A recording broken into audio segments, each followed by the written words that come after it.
the process is something which really helped for me to be very confident, before going to the exam without any approach and just on hunch and logic. You cannot ace an exam based on logic and hunch. You'll not be confident. So it built my confidence because I was confident that I had an approach.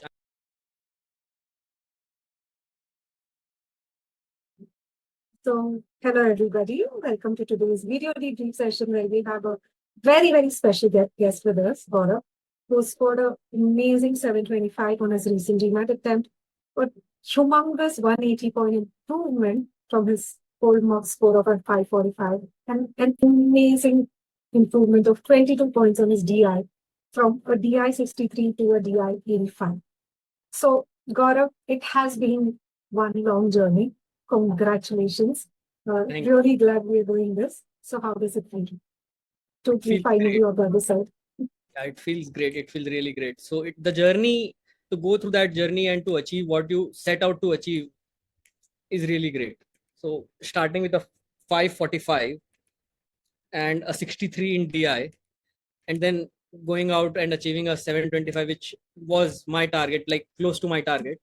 It feels really great. The journey is actually really great. And once you achieve your target, it becomes.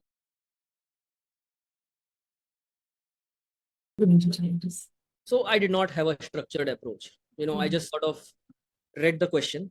I understood the question, but I had no approach. What I did was I went through all the options and basically logically, which made the most sense to me, I went with that option. So, when you achieve a 79, it's okay.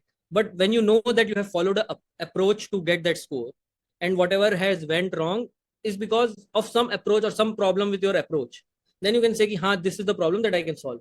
But I had no approach. When I started out my journey, I had no approach of solving the verbal question. It was just basic logic and sometimes hunch.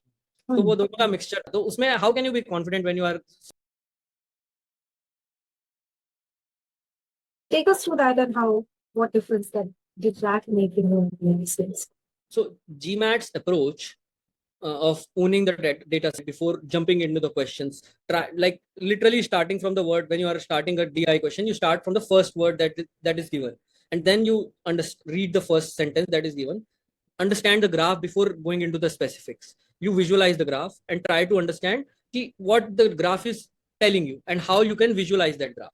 And once you are able to, you understood how you can visualize the graph and how you have to read the graph, then you can go into the specific, what the data set, what the question is asking, and then you can go to the specific point into the graph and find the solution to it.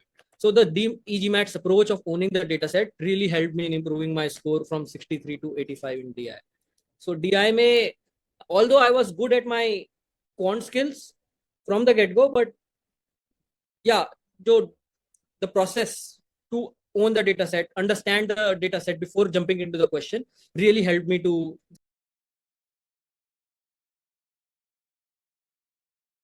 When you have no approach of solving the question. So what e-GMAT gave me was a approach and to how to go through it, reading the question, understanding the question. I started with the reading comprehension also. I started with, like, there is a sentence, the comprehension I went through, actually where to pause and how to, like, to go through that data, not just reading it, jaldi se pad liya time bachane ke liye. Actually understanding sentence by sentence, and then you sort of, I have understood the reasoning, and then I went through what is the conclusion and how to pre-think, falsification scenario, and all those, identifying the assumptions. And literally started at the basics. How to read a sentence, how to read it. From no approach to like finding an approach and to mastering that approach. That was the. And it came to a stage wherein you don't even have to apply this process consciously. Like I told you, like at the start, so I had no approach. But over time, after building the base and then like solving questions, I built that innate ability. I did not have to go through that approach consciously. It happened in my mind. I'm not saying कि मैंने सोचना ही बंद कर दिया, but yeah, I realized it is happening.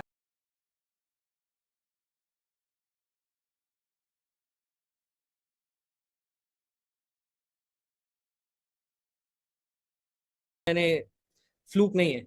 I have an approach I have a system in place. I have a way of solving the questions, and that is how I'm solving. So Got it. the process really gives you confidence, The process and the evidence of the process, I mean. Yeah, the data Right? and When you e-GMAT. see that you're applying this process and 8, 9 out of 10 times you are selecting the right answer choice, I think that is where the confidence comes from, because process should have the outcome list. Yeah, correct. When you like go through the e-GMAT dashboard, it really gives you the data to really go deep dive into your data set and understand कि कहाँ पे weakness है, कहाँ पे strength है, where you are missing the process and where are you faltering in the process. So that actually helps you to identify your gaps in still which are there in the process and sort of fill that gaps. The process is, I think there has to be a process when you're solving. You not go and ace the exam without very confident. Yes, you were. I remember from the first time you asked Rashmi, will this happen to you, saying, Rashmi, I know I will do it. That was a big under thing. confident I was before giving.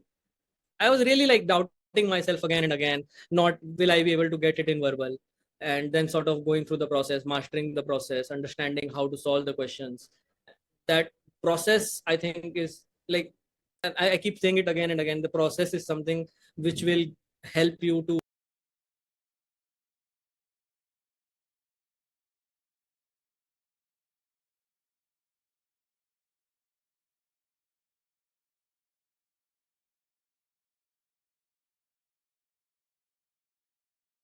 something like yeah, I know there is pressure and there is nervousness on the exam day, but it at the end of the day, like yeah, you have to take it as a test. I've worked so hard and you have to sort of be confident. ठीक है, there will be nervousness, but you have to tell yourself, यार हो जाएगा. I have worked for it. I have slogged and I have really built the base. I really solved the questions. I really built it, and and then sort of be confident कि हाँ, I can do it. Being confident like sort of helps to not double guess yourself on the exam day. When you start double guessing yourself on the exam day, it really becomes difficult to. You start double guessing your answers also. So don't double guess yourself on the last day. Like build it, work hard, build your foundations, build your